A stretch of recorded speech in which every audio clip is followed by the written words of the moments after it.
everybody.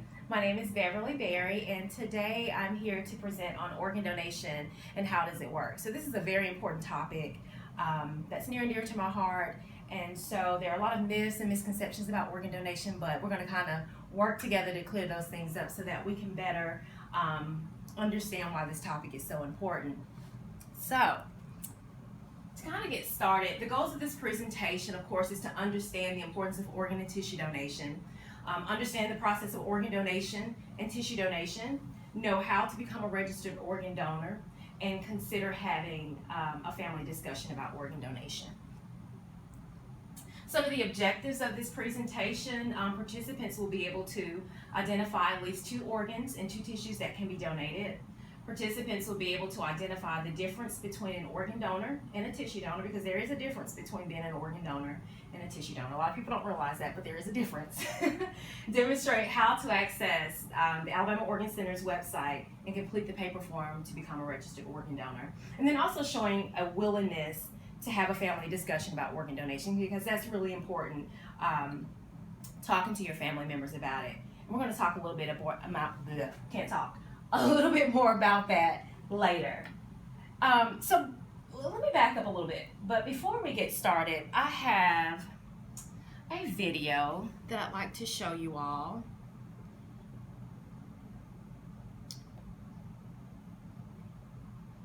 And this video is called Donation and Transplantation.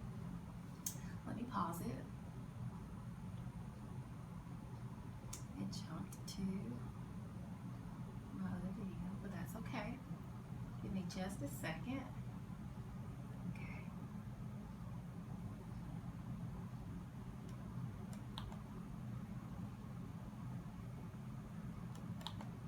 So, donation and transplantation, how does it work? So this is a brief video that will give you a good basic foundation on organ and tissue donation, the process that takes place, and just showing you, giving you that basic information that you need to understand the importance of organ donation and why it's so important. And then after the video, I'll kind of connect the dots to let you guys know how organ donation is being carried out on a local basis, and how we're doing our best to educate more folks on organ donation in the state of Alabama.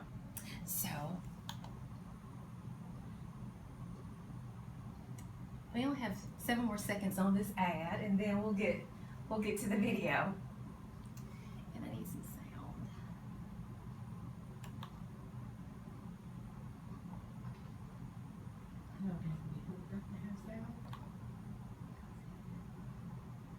Thousands of people receive the gift of life, a life-saving transplant of a heart, kidney, liver, lungs, pancreas, or intestines.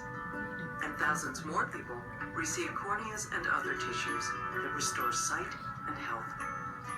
Transplantation is one of the great medical advances of our time. How does it work? It all starts when someone's organ begins to fail, and that person will need a transplant to survive. A thorough evaluation is conducted at a transplant center, and if the person's a good candidate for a transplant, he or she will be put on the National Transplant Waiting List. Once a person is on the list, the wait for an organ begins. A national system matches people on the waiting list with donors. The factors considered in matching donors and recipients include blood type and body size, how sick the patient is, distance from the donor, tissue type, and length of time on the waiting list. What doesn't get taken into account? Organs are never matched based on race or gender. Income, celebrity, and social status are also never considered in matching donor organs to waiting patients. There's no telling how long the wait will take. In fact, some people don't receive an organ in time because the waiting list is very long and there aren't enough donors available. That's why an average of 18 people on the waiting list die each day. Imagine how many we could save if we all were donors. Most organs for transplants come from deceased donors. Here's how that happens. A person comes to the hospital with a life-threatening brain injury, such as from an accident, a stroke, or lack of oxygen. The doctors work hard to save the patient's life, but sometimes nothing can be done. there's a complete, irreversible loss of brain function. The patient is clinically and legally dead. That's when being a donor can turn a time of loss into a time of hope. Because machines have kept blood containing oxygen flowing to the organs, they can be passed along. One person can give life to as many as 8 people through organ donation, and enhance the lives of 50 people or more through eye and tissue donation. But now, minutes matter. Matches must be found, and transplants must happen quickly. The hospital contacts an organ procurement organization, an OPO. OPOs manage the organ recovery process. The OPO checks the state organ donor registry. If the person is already registered as a donor, they'll inform the family. If not, they'll ask the family to authorize donation. A medical examination takes place. They check the medical and social history. And if the person is eligible to be an organ donor, the computer begins the search on the national waiting list for well-matched patients. The best matched patients for each organ are contacted by their transplant teams. This is the call that every single person on the waiting list has been hoping for. The call that could mean a second chance at life. Now the transplant happens. A surgical team recovers the organs, then corneas and other tissues. The organs are sent to the transplant hospitals where the patients and transplant teams are waiting, and the life-saving transplants take place. It will take healthy living and medications to keep the organ working well in its new home. But some wonderful person has given the most precious gift of all, the gift of life. You too can make the decision today to sign up on your state registry as an organ, eye, and tissue donor. Any age is the right age, young or old. And any day is the right day to sign up as a donor. You can register through your driver's license office, or you can sign up right now, online. Remember to tell your family so they can support your wishes. More than 100 million people have already signed up, but we're all needed to save more lives. Go to organdonor.gov and sign up in your state donor registry as an organ, eye, and tissue donor. Go to organdonor.gov and share the gift of life.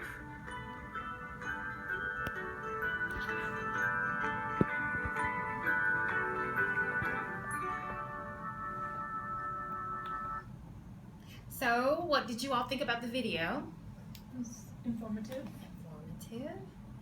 Do you all have any questions about anything?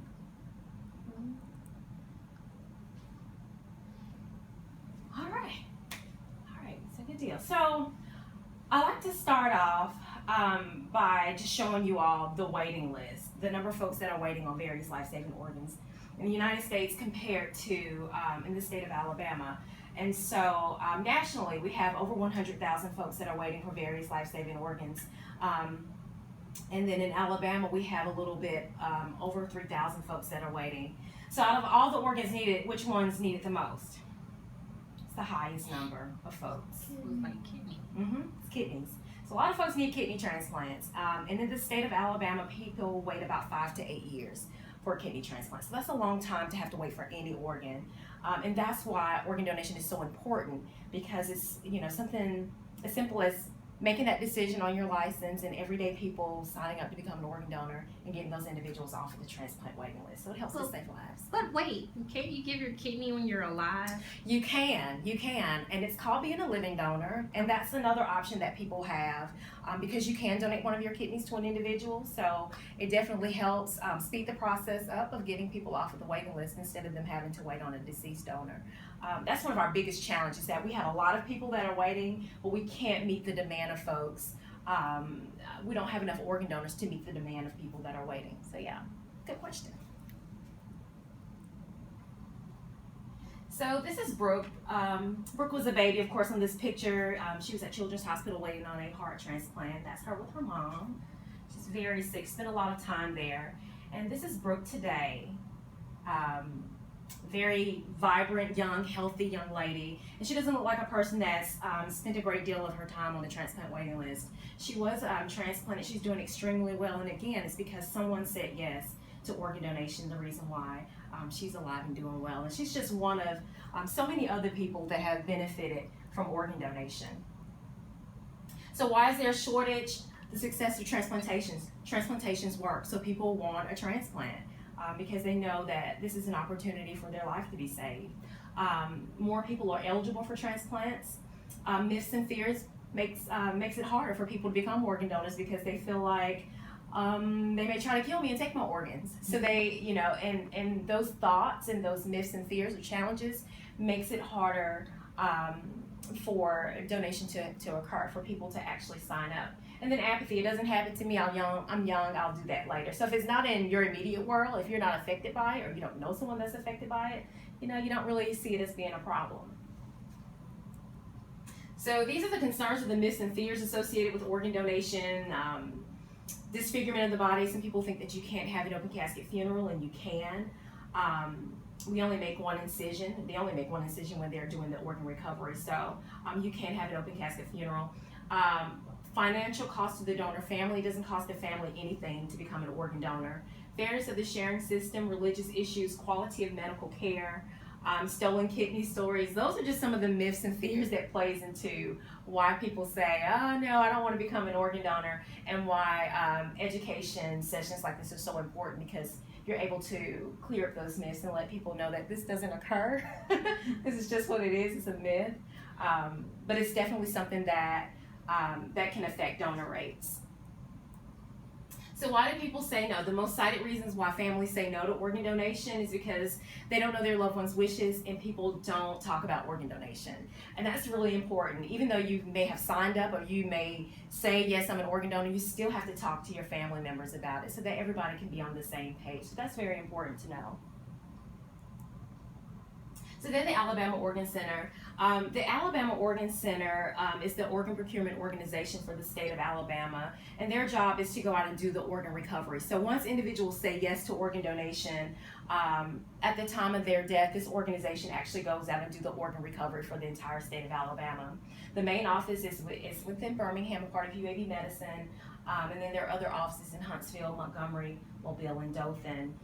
The Alabama Organ Center works with all acute care hospitals in the state. So when a death occurs, the hospital has to report that death, and then that brings about the opportunity for donation. So when you make that decision, this is the first step to a person actually becoming an organ donor. And so this is a list of the organs and tissues that can be donated. So your organs are listed there: heart, lungs, liver, pancreas. Those are the organs that can be donated. And then you also hear people say tissue donation. So when we're looking at tissue donation, we're talking about bone, heart valves, blood vessels, skin, and the eyes and corneas are considered to be tissue donation. And then you also have research options as well. So people donate their bodies to science for research as an option there too. So these are just some of the uses of skin and the different types of tissue, because tissue sometimes get lost in the shuffle. A lot of people know about organ donation. Your organ fails, you need a new one. You get on the transplant waiting list, that's how that works. But tissue has so many other benefits as well. For instance, with bone, you can use to replace the bone that's been destroyed by tumors and things like that. So bone grafts can be used to help prevent this person from losing their limbs. So you have lots of different options when it comes to tissue donation. There are 3 types of donors: brain death donors, so people that die from brain death, such as an aneurysm or bleeding on the brain, strokes, they can become organ donors. So they can donate everything. They can be an organ and tissue donor. When you die of a cardiac death, so what would be an example of a cardiac death? Heart attack. Heart attack. So if a person dies from a heart attack, they can't be an organ donor, but they can be a tissue donor. And then we mentioned earlier about living donation as well, so that people can become a living donor for their loved ones if they choose to do so. Tissue donation facts. Tissue donation, it occurs after the heart has stopped beating. Tissue donation can happen independently of organ donation, so you don't have to be an organ and tissue donor. It just really depends on this person's type, the type of death that this person may have had. That will determine what's available for donation. Or it's immediately following the recovery of organs. We have more potential tissue donors versus organ donors, and tissue donors can improve the life of about 75 people or more. So the donation process, after all attempts are made to save this person's life, donation is considered, and the Alabama Organ Center is called on every death. And once they get this call, then evaluation for suitability occurs. So every person that dies can't become an organ donor. There's certain criteria that a person will have to meet. So an STD may rule a person out, cancer may rule a person out. So everybody can't become an organ donor, but you have to do medical suitability to determine that. The family is approached as appropriate, so we still have to get consent from the family regardless if they're a registered donor. We still have to get consent.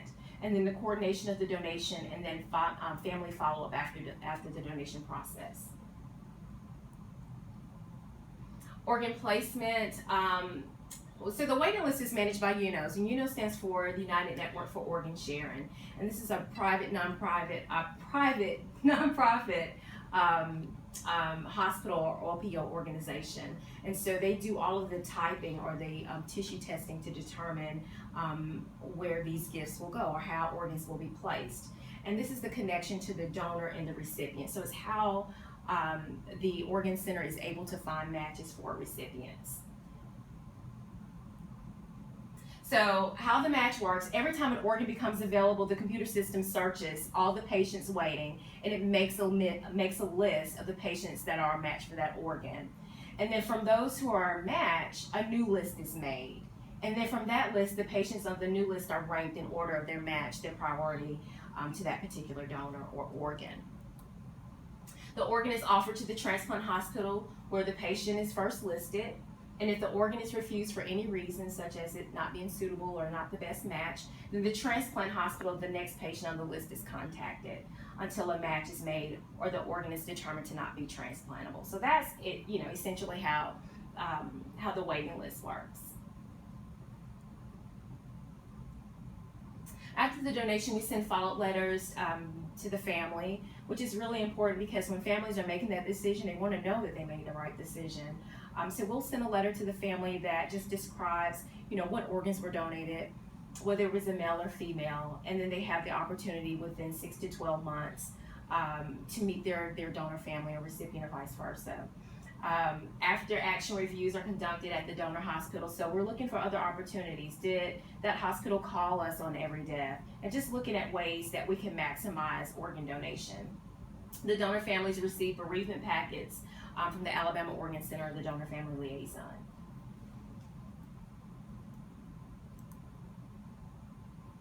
So this is the beauty behind organ donation. I'm going to make a transition over here. So this is Vicki Benson. Her son died a few years ago. He just graduated high school, and her son died a few years ago. He was a registered organ donor. These are her kids and grandkids right here, and this is Sherry Self. She received her son Mike's heart, and when they met for the first time, Miss Benson had her stethoscope, and when she placed it on the heart, she was able, or on her chest, she was able to hear the heartbeat of her son.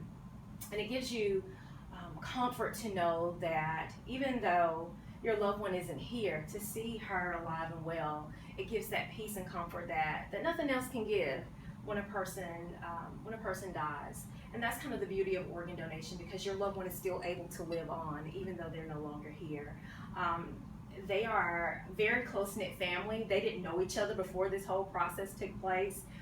They do speaking engagements. They spend time together during the holidays. And it's all because of the gift of organ donation that's brought this family together. So that's the beauty of it that you get to see. And so these are the facts. Your health care prior to death is not influenced by your decision to become an organ donor. Death is declared by a medical team not involved with donation or transplantation. And that sometimes come up like, how do I know that you're going to take care of me and do everything that you need to do to save my life during this time? Most religions support organ donation or leave it up to personal choice. You can register at any age if you're under 18 or the legal next of kin's permission to require with donation. And you're never too young to share your wishes with your family. Organ and tissue donation does not interfere with an open casket funeral. Organs and tissues are removed in an operation with the same respect as any other surgical procedure.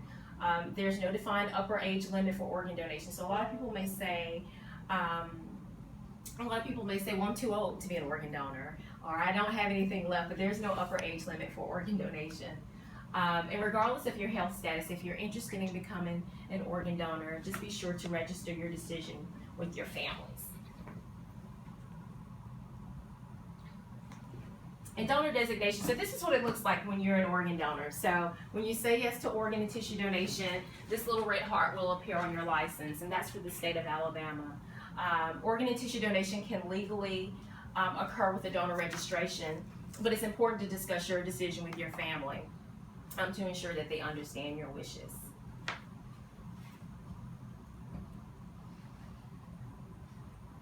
And so that's pretty much it. That's everything that you need to know about organ and tissue donation. Are there any questions before we move on to our survey or questionnaire to see what you guys have retained so far? Can you give an organ and tissue at the same time? You can. Alive? Not alive. Not alive. Most of the time, when it comes to living donation, most people are donating their kidneys. A lot of times because they know that there's a family member or someone that's waiting, and they've been waiting for a while, so they'll do that. They're starting to split livers to where people can donate a portion of their liver while they're living. So those are other options that are kind of progressing their way down to UAB. So yeah, good question. Good question. All right. Well, that concludes our presentation. We'll now do our questionnaire to see what you guys remember and retain. All right. Thank you.